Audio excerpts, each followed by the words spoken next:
Have you noticed how everyone is exhausted lately? Not from work, but from things that haven't even happened yet. It's a strange kind of burnout.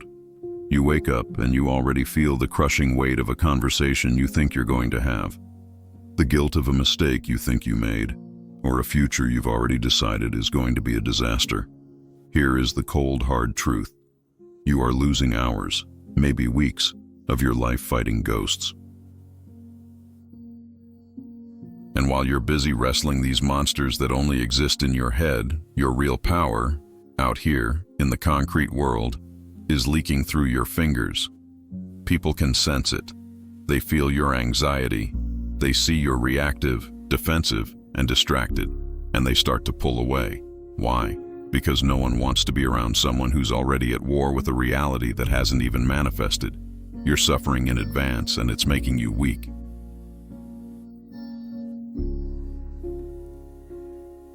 This is the mistake almost everyone makes.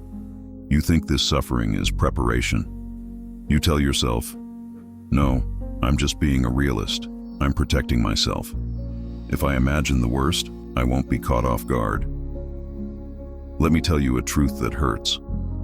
That's not care. That's an escape.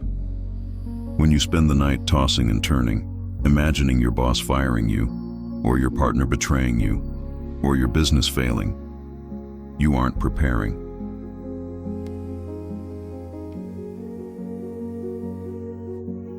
You're training your brain to live in a constant state of emergency. You are addicting your nervous system to cortisol over a work of fiction. It's like trying to protect yourself from rain that hasn't fallen by building an umbrella made of lead. It's so heavy it stops you from walking. See the paradox? You're exhausted without having taken a single step in the real world. Then, when real problems actually show up, and they will, you have zero energy left to solve them.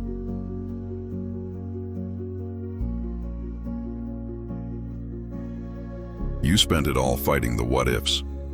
2,000 years ago, a man named Seneca mapped out this exact labyrinth.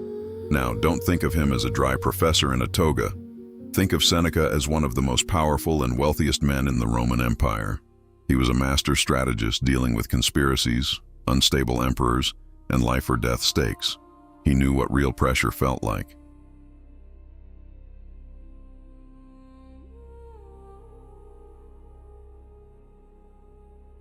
He wrote to a friend who was living exactly like you, and he said this: "We suffer more often in imagination than in reality." This isn't a feel-good quote for Instagram. It's a technical diagnosis.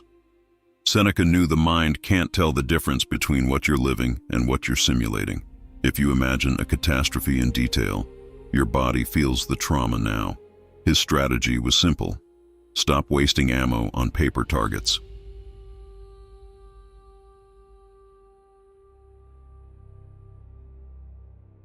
The practice, the reality audit. So, how do you apply this today? Right now, you use what I call the Seneca reality audit. Whenever your chest tightens, stop and separate the fact from the story. The fact: my boss hasn't replied to my email in 3 hours. That's it. That's all that exists. The story: he's unhappy with my work. He's talking to HR.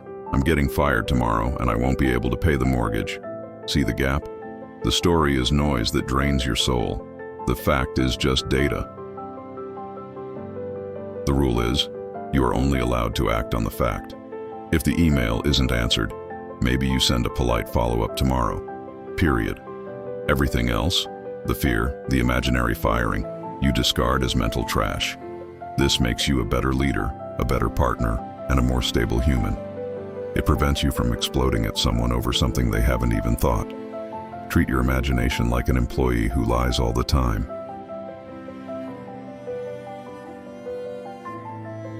You listen, but you don't make a single decision based on what they say until you see the proof. Real maturity is sitting on your inner throne and watching thoughts pass by like clouds. Oh, look, there's a thought about going broke. Interesting. And you let it pass. You don't chase the cloud. You don't try to grab it. When you stop living inside every thought that pops up, you develop a silent authority. You become the person who stays calm in the chaos because you can ask, what is real here? If you don't master this, the price is high. You'll become emotionally heavy. People will feel they have to walk on eggshells around you. And here's the final irony. The more you try to avoid suffering by imagining the worst, the more you create your own nightmare, solitude and powerlessness. Understand one thing. When you stop reacting to what isn't there, the real world finally starts responding to you. The power isn't in predicting the future. The power is in governing the only property you actually own, the 6 inches between your ears. Next time fear knocks, ask yourself, is this in front of my eyes or just in my head?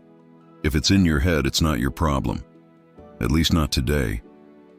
Your mind will keep creating problems. That's its job. But you decide if you're going to move in and live in them or just let them pass. Now you see the game.